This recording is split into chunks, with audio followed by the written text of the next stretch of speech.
बिस्मिल्लाहिर्रहमानिर्रहीम। अस्सलाम वालेकुम। आज मैं आपको आलू की टिक्की बनाना सिखाऊंगी। तो आलू की टिक्की बनाने के लिए हमें चाहिए होंगे उबले और मैश किए हुए आलू 1 किलो। यानी 1 किलो आलू को आप पील करें, बॉईल करें और ठंडा करके इन्हें मैश कर लीजिए। और 1 अदद मीडियम साइज की प्याज बारीक आमलेट स्टाइल में कटी हुई, हरा धनिया कटा हुआ 2 टेबल स्पून, हरी मिर्चें 4 अदद बारीक चाप की हुई, नमक 1 टीस्पून या हस्बे जरूरत, कुटी हुई काली मिर्चें 1 टीस्पून, चाट मसाला 1 टीस्पून, भुना हुआ और कुटा हुआ जीरा 1 टीस्पून, भुना हुआ और कुटा हुआ धनिया 1 टीस्पून और 2 टेबल स्पून कॉर्नफ्लोर और कुटी हुई सुर्ख मिर्चें 1 टीस्पून और हस्बे जरूरत ब्रेड क्रम्स और 2 अदद अंडे और तलने के लिए तेल चाहिए होगा। सबसे पहले आप मैश किए हुए आलूओं में प्याज, हरा धनिया और हरी मिर्चें डाल दें।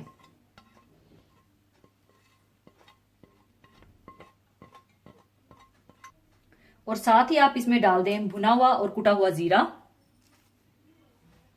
भुना हुआ कुटा हुआ धनिया, चाट मसाला, कुटी हुई काली मिर्चें, नमक, कॉर्नफ्लोर और कुटी हुई लाल मिर्चें डालकर अच्छी तरह से मिला लें।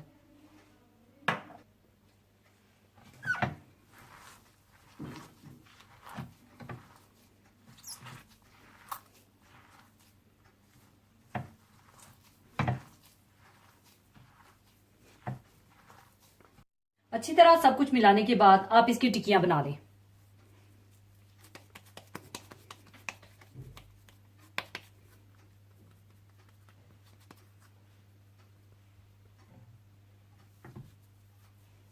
और इसी तरह से आप सारी टिक्कियां बना लें।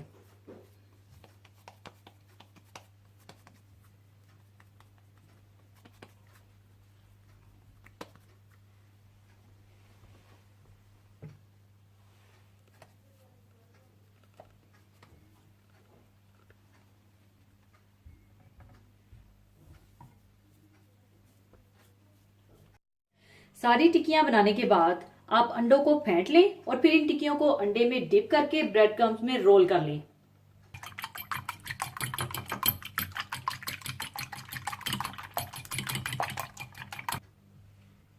इस तरह से अंडे में डिप करें और फिर ब्रेड क्रम्स में रोल करते जाएं।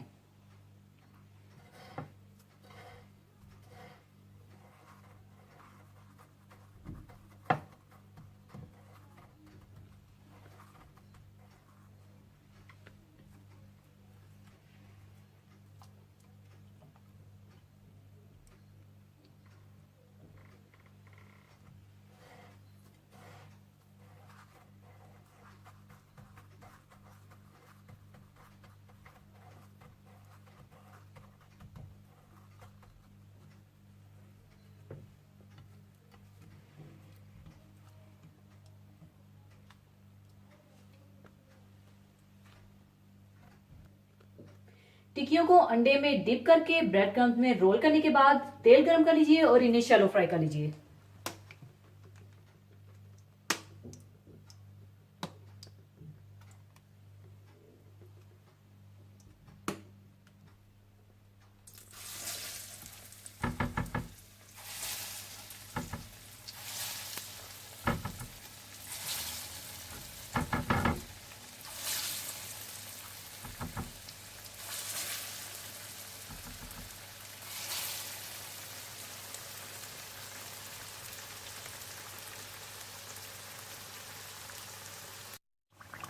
एक साइड गोल्डन ब्राउन होने के बाद आप इसकी दूसरी साइड भी पका लें।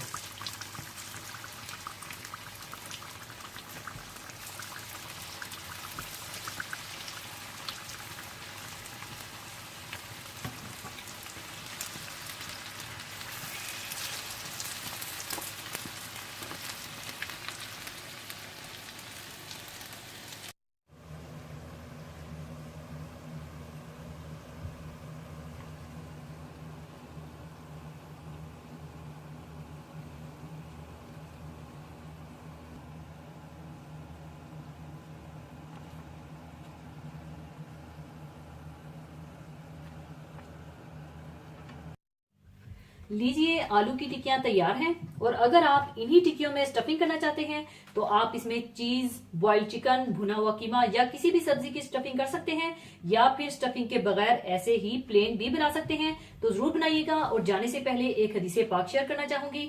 हदीसे पाक इस तरह से है।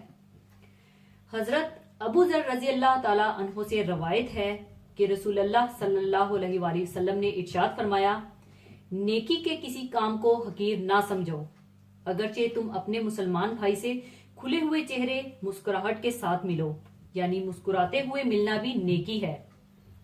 इस्लाम ने आखिरत को बेहतर बनाने के लिए जो तरीके बताए हैं, दर हकीकत वो कुछ मुश्किल नहीं है, बल्कि अगर इंसान इन तरीकों को अपनाए तो आखिरत के साथ साथ उसकी दुनिया भी पुरसुकून हो जाती है। इस हदीस से हमें मालूम होता है कि किसी के साथ खुश इखलाकी और खंदा पेशानी से पेश आना भी नेकी है।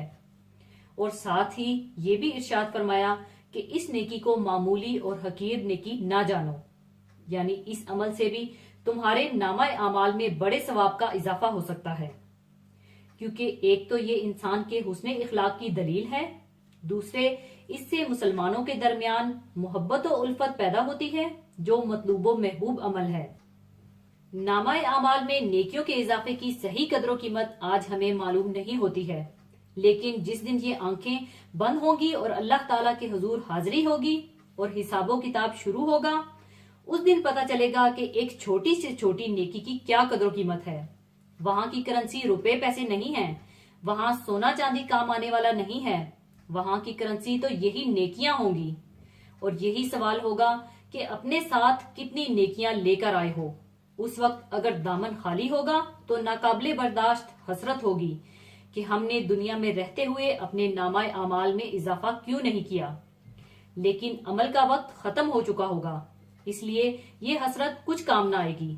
अब भी वक्त है कि हम अपने जमीर को जगाएं और हर वो नेक काम जो बजाहिर मामूली ही क्यों ना लगे, इसको अपनाएं।